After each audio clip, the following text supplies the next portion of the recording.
सुप्रभात बच्चों, sunrise education academy Samdari में आपका स्वागत है। आज हम बच्चों पढ़ने जा रहे हैं प्रत्यय जैसा कि आप 6 क्लास से ही इसे पढ़ते आ रहे हैं और आगे भी पढ़ेंगे। तो हम पढ़ेंगे प्रत्यय। सबसे पहले हम प्रत्यय की परिभाषा पढ़ेंगे। धातु के अंत में जिसका प्रयोग किया जाता है वह प्रत्यय होता है। प्रत्यय के संयोग से धातु का एक निश्चित अर्थ भाव प्रकट होता है, उसे हम प्रत्यय कहते हैं। प्रत्ययों के भेद। प्रत्ययों के मुख्यतः 3 भेद होते हैं। वे इस प्रकार से हैं। कृत प्रत्यय। कृत प्रत्यय उन्हें कहते हैं जिन प्रत्ययों का प्रयोग धातु क्रिया के बाद किया जाता है, वे कृत प्रत्यय कहलाते हैं। कृत प्रत्यय के भेद, इसके भी भेद होते हैं। उसमें सबसे पहला भेद है कत्वा प्रत्यय। कत्वा प्रत्यय कृ धातु है और कत्वा प्रत्यय है जो मिलकर कृत्वा शब्द का निर्माण करता है। अर्थ होता है इसका कर या करके या करने के बाद, इस अर्थ में होता है।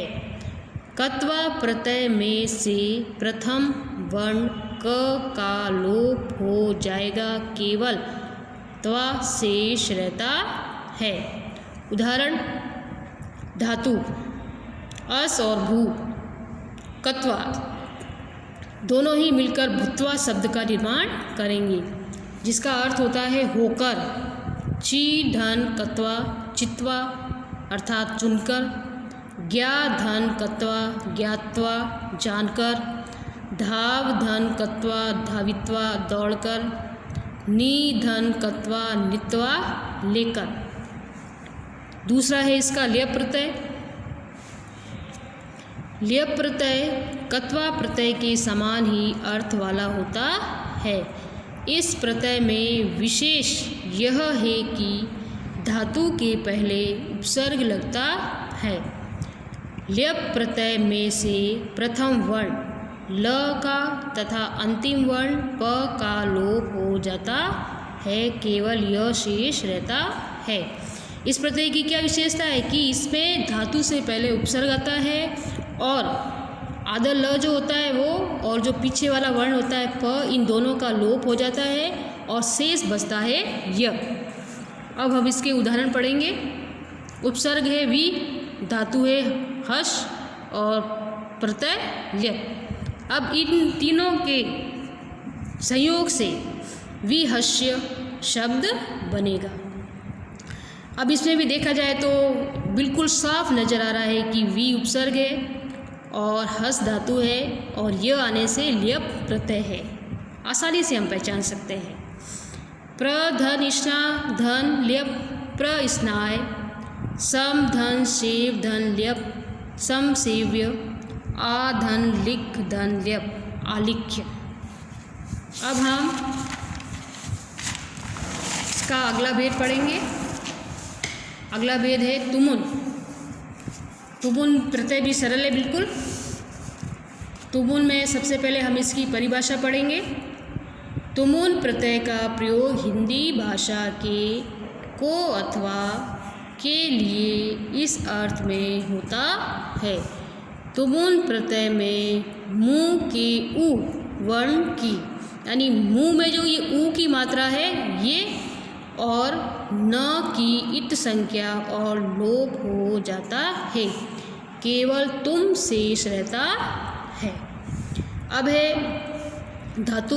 उदाहरण है इसके तुमुन और इससे बना शब्द खाद यानी खाना और तुमुन दोनों से जुड़कर क्या बन जाएगा, खादी तुम। चल धन तुमुन चली तुम। दा धन तुमुन दा तुम। स्था धन तुमुन स्था तुम। भ्रम धन तुमुन भ्रमी तुम। फिर कत प्रत्यय। जब किसी कार्य की समाप्ति होती है तब उसकी समाप्ति का बोध कराने के लिए धातु से कत प्रत्यय होते हैं।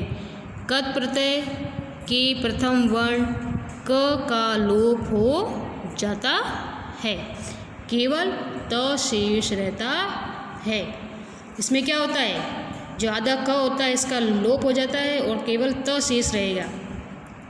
कत प्रत्यांता शब्दों के रूप पुल्लिंग में राम के समान, स्त्रीलिंग में रमा के समान और नपुंसकलिंग में फल के समान चलते हैं।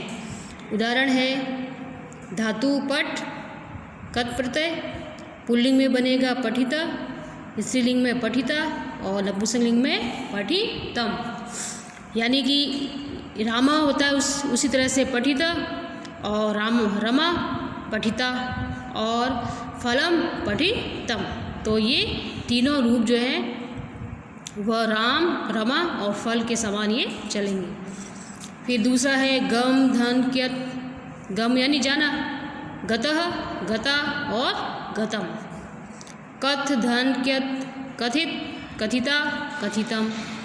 खाद, धन, क्यत, खादितः, खादिता और खादितम। अब पढ़ेंगे हम पांचवा कत्वतु प्रत्यय। इस प्रत्यय के प्रथम वर्ण क और अंतिम वर्ण उ का लोप हो जाता है। प्रथम वर्ण क और अंतिम वर्ण ये उ की मात्रा, इसका क्या हो जाता है, लोप, केवल तवत शेष रहता है।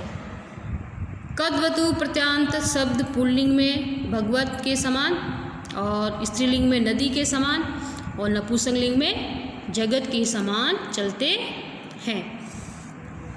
उदाहरण है इसमें अर्च, धन, कत्वतु, अर्चित, वान, अर्चित, वती और अर्चित, वत। पा, धन, कत्वतु, पित्तवान, पित्तवती, पित्तवत।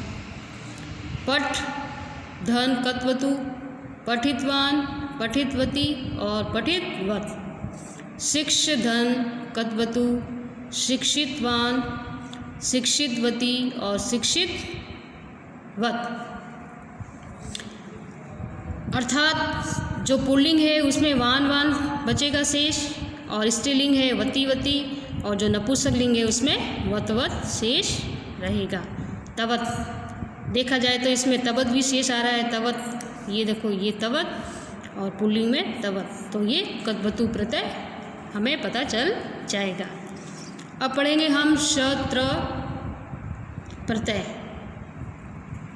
शत्र प्रत्यय में अत शेष रहता है तथा इसके तीनों लिंगों में रूप चलते हैं। उदाहरण के तौर पर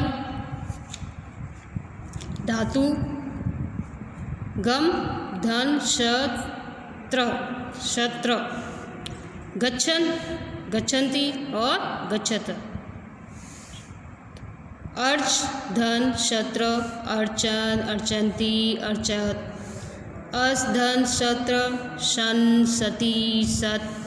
चल, धन, शत्र, चलन, चलन्ति और चलत। यानी कि पुल्लिंग में न शेष आ रहा है और स्त्रीलिंग में ती अर्थात ई की मात्रा, बड़ी की मात्रा और नपुंसकलिंग में त शेष है, ये अत अत अत। अब है सानज प्रत्यय। सानज प्रत्यय भी आत्मनेपदी धातुओं में लगता है, वही जो धातुएं होती हैं संस्कृत में। इसका आन शेष रहता है तथा इसके रूप तीनों लिंगों में चलते हैं। इसका भी क्या होता है, आन शेष रहता है और रूप इसके तीनों ही लिंगों में चलते हैं। यथा धातु शेव, सानज प्रत्यय, पुल्लिंग में बनेगा शेव मानः, स्त्रीलिंग में सेव माना और नपुंसकलिंग में शेव मानम। पुल्लिंग में आन शेष है, स्त्रीलिंग में आना और नपुंसकलिंग में आनम। दा, धन, सानज, ददानः, ददाना, ददानम। भिक्ष, धन, सानज, भिक्षमानः, भिक्षमानः, भिक्षमानम। शी का अर्थ होता है सोना। सानज, सोना मतलब नील जो हम सोते हैं ना वो। शयानः, सयानः और सयानम। इसमें भी आन, आना और आनम सब में पीछे यही शेष आ रहा है।